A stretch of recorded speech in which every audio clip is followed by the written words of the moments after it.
Hello everyone, let's have more news about the Warriors, but first don't forget to subscribe to the channel and leave a like. The Golden State Warriors effectively took themselves out of the Kevin Durant sweepstakes at last season's trade deadline, moving on to add Jimmy Butler. Their focus this summer has instead been on the future of young forward Jonathan Kuminga. One team rumored to be in the mix for Kuminga is the Miami Heat.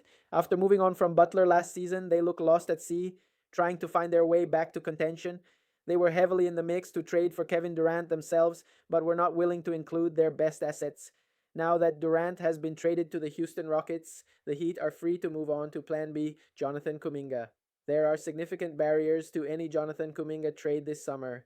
Because of the league's rules on sign and trading restricted free agents, the Warriors and any team trading for Kuminga will need to jump through multiple hoops to make the salary work out. For a team to be willing to do that, they need to both value Kuminga highly and have the desperation to pull off a trade now rather than waiting for 6 months when those restrictions lift and Kuminga can be traded just like any other veteran player.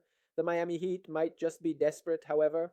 Not for Kevin Durant, it appears, but it's hard to imagine the 80-year-old Pat Riley being content going into the season, projected as the 8th or ninth seed in the East. Miami needs to do something. They didn't get Durant. They aren't getting Giannis Antetokounmpo, but they need a number 2 scorer beside Tyler Herro. Jonathan Kuminga showed in the Warriors' second-round loss to the Minnesota Timberwolves that he is capable right now of scoring at a high level against NBA defenses. Now let's go to another video. Don't forget to leave a like. Talk about it. Kristaps Porzingis trade, as Warriors were listed on a list of teams that have been, quote-unquote, in contact with the Boston Celtics on a Kristaps Porzingis trade. Obviously, last night, late Monday, the Warriors. The Celtics made a trade with the Portland Trailblazers, sent Drew Holiday to the Pacific Northwest, bringing back Anthony Simons, shedding a little bit of salary, but they are still trying to get underneath the NBA's second luxury tax apron, so there's more moves that need to be made, and Kristaps Porzingis is at the top of their trade rumors at this point. Brett Siegel of Clutch Points saying the following: The next order of business for Boston is trading Kristaps Porzingis. As he enters the final year of his contract, Porzingis has drawn interest from several teams in both conferences. The Pelicans, Golden State Warriors, Los Angeles Lakers, Atlanta Hawks, and Toronto Raptors are a few of the 10 to 12 teams that have been in contact with the Celtics recently, according to sources. Look, man, Porzingis would fit in awesomely, but it seems like there's a little bit of a bidding war going on right now for the Latvian big man who is going to turn 30 this upcoming year. He had the mystery illness in March and really did not perform with the Celtics, the level the Celtics needed him to in the postseason. But this is a really, really good player who would fit right in to Golden State system, man. A 40% three-point shooter, a guy who can give you 20 points any given night. The issue we all know with Kristaps Porzingis, though, is the health and his availability. Played less than 100 games in his 2 regular seasons with the Boston Celtics, and his best season really since his rookie year, playing 65 games in 2022-23. So, again, there's real concerns with the, especially with the Warriors, who are, led by a bunch of older veteran talents, guys who are going to miss time during the regular season, and they really can't afford to be in the position they were last year, kind of fighting for playoff, their playoff lives through the home stretch of the NBA season, ending back up in the NBA play-in. I don't think that's a position that they want to be in next year. So I think that they want players to improve this roster that are going to be able to improve the roster and improve their standings in the Western Conference as the season goes on and be available night in and night out. Also, Tim Kawakami did mention this as well as kind of a thing that might, to me at least, dispel the Kristaps Porzingis trade interest from Golden State. He did say, I've said before that stretch 5 would be the free agent target, but I don't think it's going to be a stretch 5 now. So Golden State maybe isn't prioritizing a major stretch 5, I guess, improvement this offseason, as they do have Quinn Post waiting in the wings. He got a ton of minutes down the stretch of last season and really showed some flashes that he can fill that role for the Golden State Warriors these next couple of seasons. So they seem like they're putting a lot of faith in Quentin Post. I'm not so sure that a Kristaps Porzingis trade is all that likely at this point, because it's going to be crazy difficult financially. Like, the Celtics, they're a second apron team. They can't aggregate contracts. And Golden State, they don't have a ton of big contracts to be able to match Porzingis' money. We'll talk more about that kind of restriction in Golden State's area in just a moment. But I want to ask you guys this question. Should the Warriors trade for Kristaps Porzingis? You let me know in the comment section, yes or no. Is that a player that you'd want on the Golden State Warriors, or is it kind of a situation where, his health kind of scares you guys a little bit? You let me know what you guys think down in the comments, yes or no. Should the Warriors trade for Kristaps Porzingis or not? Look, I would want to trade for Porzingis, but it's not going to necessarily be easy for Golden State. It also would have to include probably a Jonathan Kuminga sign and trade, and I don't think the Celtics want anything to do with that. So it would have to be a multi-team deal. Kuminga would have to go somewhere like a Brooklyn or something. We know there's no interest there at this point, so I don't think it's all that likely that Porzingis ends up in the Bay Area. However, on the topic of Jonathan Kuminga, we're not going to focus on him too much today because I know all my videos have been about him recently, and I'm the number one Jonathan Kuminga hater in the whole wide world. I get it. Whatever. You can roast me in the comments. But Mike Dunleavy did say in his press conference, we referenced this yesterday as well, that the main focus is the Jonathan Kuminga free agency saga. He said he wants to get that done sooner rather than later. So if in when Golden State makes a deal for Kuminga, whether they bring him back or they end up trading him, they know kind of where they are financially to be able to make the other marginal moves to improve their roster. Now, with the reports coming out that it's likely that Kuminga ends up staying in Golden State and they come to terms on a contract extension, where else do the Golden State Warriors look to add talent at this point? Because there aren't that many other avenues to go out there and do so. They're tied up with the Jimmy Butler and the Steph Curry max deals, and you're tied up with a Draymond Green $25 million a season. So it's not going to be easy for them to make a ton of external moves, but they do have some exceptions at their disposal that they can work with. They have the non-taxpayer mid-level exception. Now, I'm not so sure how much access they will have to this given what happens with Jonathan Kuminga. Like, if they re-sign him, are they going to use the non-taxpayer mid-level beforehand and then make the deal for Kuminga to come back? Like, that's probably how they would have to do it. I think if they made the Kuminga re-signing, I think they would probably not be available to use this anymore. So I'd say that they go after that early this offseason. Also, they get the biannual exception. A player can sign up to $5.1 million. Teams get that every 2 seasons. They also have 2 trade exceptions, $8.8 million. I would love to see if Golden State can make something happen with that, with the $8.8 million trade exception, as well as they got a $2.2 million one. That's really nothing. They also have a second-round draft exception, and then the veteran minimum, which all teams have as well. So some free agency targets for Golden State to go out there and pursue.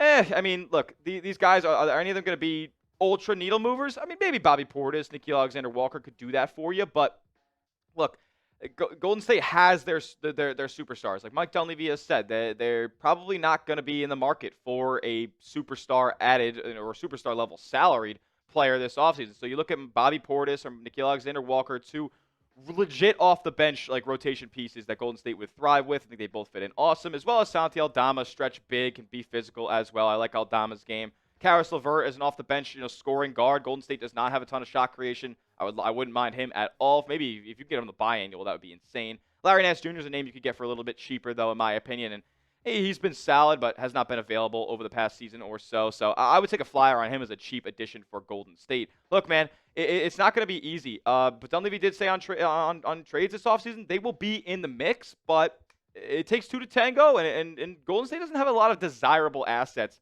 for a lot of these teams. You got to think about the trade assets that they have. Like Jonathan Kuminga sign and trade. That's a huge one. Moses Moody, like $11 million. So you can make something work there, I guess, a little bit. Buddy Hield. Like outside of that, they really don't have many trade chips that make sense financially to part with in order to get new talent. So it's going to be interesting to see how Golden State navigates this offseason, no doubt about it. More from Mike Dunleavy here from his press conference about the salary restrictions in Golden State and how trades will kind of look this offseason. Is only because of our salary structure and the way it works with the amount of money you can use underneath the second apron. That probably restricts it more than anything for us in terms of pursuing the best roster we can. I think we'll look at a lot of stuff. We'll look at players that we really like that maybe we're just got to be, he's kind of tripping over his words there, probably not able to get those kinds of guys. It's almost impossible for us to add a player in the salary range of guys we were looking at last summer since we've added Jimmy Butler. That would be the only limiter. But in terms of finding talent, improving the team, we're going to look under every rock to try and do that. Look, one thing is certain, Warriors fans. This roster needs to improve. The Rockets went out there and got Kevin Durant. The Spurs are going to have hopefully a healthy Wemby, and who knows what they'll add after adding Dylan Harper, the number 2 overall pick, this offseason. The Thunder are still going to be as good as can be. The Lakers are going to be a better version of themselves. The Timberwolves will probably get a little bit better as well. The West is as good as it could possibly be right now, and Golden State is kind of falling by the wayside in a way if they don't end up getting more talent on their roster this offseason. I'm not asking for a superstar level guy. I'm not asking for a multi-time all-star to join the roster. What I'm asking for is just basketball players, guys who can. I'm not embarrassed that are out there on the floor and down the home stretch of playoff games that Golden State desperately needs to win so they can get their injured star back in for a Game 6. Yeah, look, I'm sorry. I don't want Gary Payton and Kevon Looney playing down the stretch of big-time playoff games anymore. I just don't need it.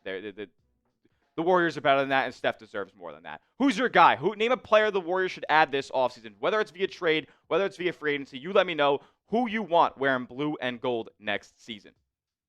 Quickly, before we move on to the Kevin Durant stuff, could Golden State move up into round 1 of the NBA draft? Mike Dunleavy was asked how Golden State's going to navigate their draft selections this year. If you remember, last season they ended up trading away their second-round pick, ended up trading back for it, and getting Quinn Post in that deal. So Golden State is no stranger to moving around in the draft, but I'm not so sure it will be all the way up into round 1 unless they were willing to give some future draft capital. I don't think they're in the business of doing that. Dunleavy said this: I think most likely in the second round, it's probably looking at moving up or back within that round. Is there a possibility we can move into the first round? Sure. I wouldn't put it highly likely, but you never know. On draft night, you get calls, you explore things, you look at stuff, and we'll continue to do that. Look, it'd be cool. It'd be really cool if the Warriors could move into round 1 if they really liked a player who they think they could contribute immediately. Because, look, if Golden State takes a project player with their draft selection this year, that is a legitimate problem. And Mike Dunleavy, I'd be very upset with him. I'm just not so sure that Golden State has the right ammo to move up. Like I was talking about, generally trading for players earlier. Like, our team's going to be willing to move, part with a first-round pick for Moses Moody, Buddy Hield, or Jonathan Kuminga. Like, I highly, highly, highly, highly doubt it. So I'm not so sure that Golden State has the right ammo to move up in this draft unless they'd be willing to give away future draft capital, like talking 27, 28, 29, 30 draft picks. And I don't think they're in the business of doing that with Stephen Curry's career in the spot that it's in right now and the uncertainty of his future past his current contract. We'll talk more in just a moment, but make sure you guys get hooked up with this fresh Warriors 4th of July gear. The holiday's coming up soon, and if you're cooking out, you're going to want to be looking fresh as well. You can rock this tee with this link right here, chatsports.com/Dubs4th. I put that link in the comment section and description of today's video as well, so go get yourself some fresh Golden State Warriors 4th of July gear. I love the pattern there, USA flag behind the logo. All right, now let's talk about it. Why the Kevin Durant trade to the Golden State Warriors fell through. It was widely speculated that Durant and Draymond Green, they had their issues, especially in the home stretch of Durant's career in Golden State. They had a falling out, all that stuff. And kind of when this trade was being discussed and was essentially in place right before the trade deadline, before the Warriors went out and made the Jimmy Butler move, it was said that Durant pulled out of the trade because, and many people thought, Draymond Green. But ever since he was traded to the Houston Rockets, Logan Murdoch wrote a piece up on The Ringer and explained why Durant ended up having cold feet about coming back to the Bay Area. Murdoch saying Durant's exit from the Bay Area arguably had more to do with his issues with Steve Kerr than any shouting match with Draymond Green. Durant repeatedly complained both publicly and privately about Kerr's offensive principles during his final season with the Warriors, and he continued to do so even after he left for Brooklyn. I mean, look, Steve Kerr wasn't getting fired, so the Durant trade clearly wasn't going to happen. I guess they had a falling out, and Durant didn't like his offensive philosophy. I wonder if he didn't love playing for him in the Olympics when USA took home gold last offseason. But regardless, I guess things worked out for everyone. Durant got what he wanted, went to a team that he was willing to sign an extension with in the Houston Rockets, and the Warriors ended up getting Jimmy Butler. And they're a very entertaining basketball team now, and they made a real big push this past season to get into the postseason, won a series against the number 2 seed, and ended up falling short after Steph went down. I think this team is in a solid spot, but there are definitely some moves that need to be made. Should definitely be afraid of if this deal goes down. In today's video, I'll break down the latest reports, how Porzingis would fit with the Warriors using a secret analytics formula used by NBA executives, and the impact a trade for Porzingis would have on the Warriors. First, though, hi, I'm Arthur Ballesteros. This is Warriors Digest. We bring you daily videos breaking down everything going on with the Golden State Warriors. And if you're part of that percentage there who watches our videos on a regular basis, but you haven't subscribed, what are you waiting for? Hit the button. It is getting crazy in the NBA offseason. You don't want to miss a thing there. And it really helps the channel. We greatly appreciate it so we can break down news like this. Now, this latest article coming from NBA insider Brett Siegel, who says that there are major implications of the Celtics-Blazers trade involving Jrue Holiday and Anthony Simons. Now, we saw that go down yesterday. Boston is shedding salary because of the Jason Tatum Achilles injury in the playoffs. They're basically going to have a lost year next year, so they're desperately trying to get down from the NBA's second apron salary cap restrictions. So Brett went on to say that according to his sources here, he's hearing that the Celtics are not done after trading Jrue Holiday. This was the first domino to fall in the Boston offseason as the team remains heavily restricted by apron penalties. Boston's next order of business is continuing to evaluate the trade market for Kristaps Porzingis. Siegel goes on to say that over the last weeks, the Celtics have been engaged in several trade conversations with several teams regarding Porzingis, including the Warriors and Pelicans. Sources said it does not appear that Boston would need to entice teams to take on Porzingis' remaining salary, contrary to popular belief. And then we got the update here from NBA Central that the Lakers and Warriors are reported to be the teams who are in contact with the Celtics regarding Kristaps Porzingis. Now, all of this news here led to the San Francisco Standard, local newspaper here in San Francisco where the Warriors play. They put out this analysis today on the Warriors' potential offseason target list, including Porzingis. Now, this is from Tim Kawakami, longtime NBA insider. It's been reporting on the Warriors for decades now, since the Donyell Marshall days here in Golden State, if you remember those days. But Tim went on to say that everybody knows the Celtics are looking to cut down their payroll, and Porzingis, with 1 year left at $30.7 million, could be a prime option. The big salary is going to make this a difficult deal to put together given the Warriors' constraints and the Celtics' current second apron status. Kawakami went on to say here that to make it work, this would have to involve a third team that could take Kuminga's salary, then ship him to Boston. It'd take the Warriors sending out Moody and other assets, and Kuminga would have to agree to a contract. Very tricky. Agreed. Very tricky, but worth it because look at Porzingis here. 19.5 points a game, almost 7 boards last year, 2 assists. He's 7'2", some would say 7'3", and he shoots his threes at 41%. I mean, the dude is a baller. We all know that, but there is a major red flag here with Kristaps Porzingis, and that is his injury history. The guy has not played a full season in the NBA ever. I think it's been since like his second year in the NBA since he's played over 55 games. And when you look at what happened last year, he was coming off of a surgery that happened in the offseason. He missed the first 17 games because of, it was like an ankle and knee issue combined. Then he got this mysterious upper respiratory illness, which some say it's long COVID related. Some say it's something else. Last time I talked about Porzingis in a video breakdown, people blasted me for even bringing COVID into the conversation here. But this is a very real situation that has kind of left the Boston medical staff just perplexed as to what happened to Porzingis as he kept having to miss games during the regular season because of this respiratory illness and the effects from it. And then we really saw the downturn in the playoffs here. As we look at what happened in the playoffs, he didn't miss any games, but he was heavily limited, often unavailable in the second half. And in Game 5 of the East semis versus the Knicks, he had sat out the entire second half due to breathing injuries. And across the postseason, he only averaged 7 points on 31% shooting in 11 games for the Celtics.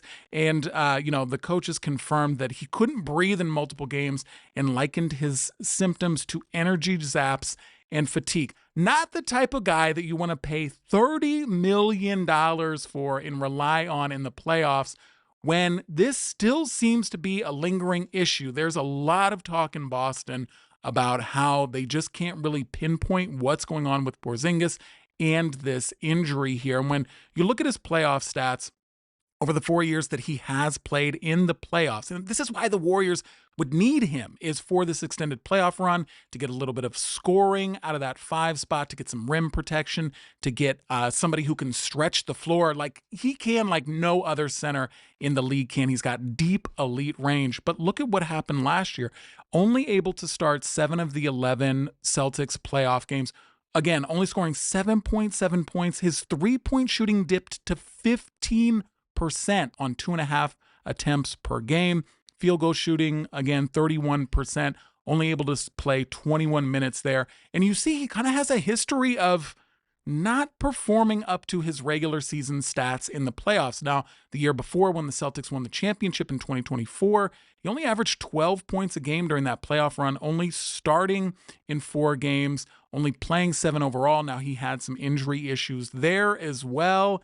But you see, even going back to 2020, he only averaged 13 points in 7 games when he played for the Mavericks there in the playoffs. So not somebody who lights it up in the playoffs. Major red flag. But he's still really enticing here because of what he is able to do and just being that unicorn at 7'3", shooting his threes at 40%, elite rim protection, but a lot of the knocks on him as well. He doesn't defend against physical players. He's not good when matched up against other centers who are really physical. His defense is average at best, although he is a really good rim protector, getting about a block and a half in only like 28 minutes or so over the past season there.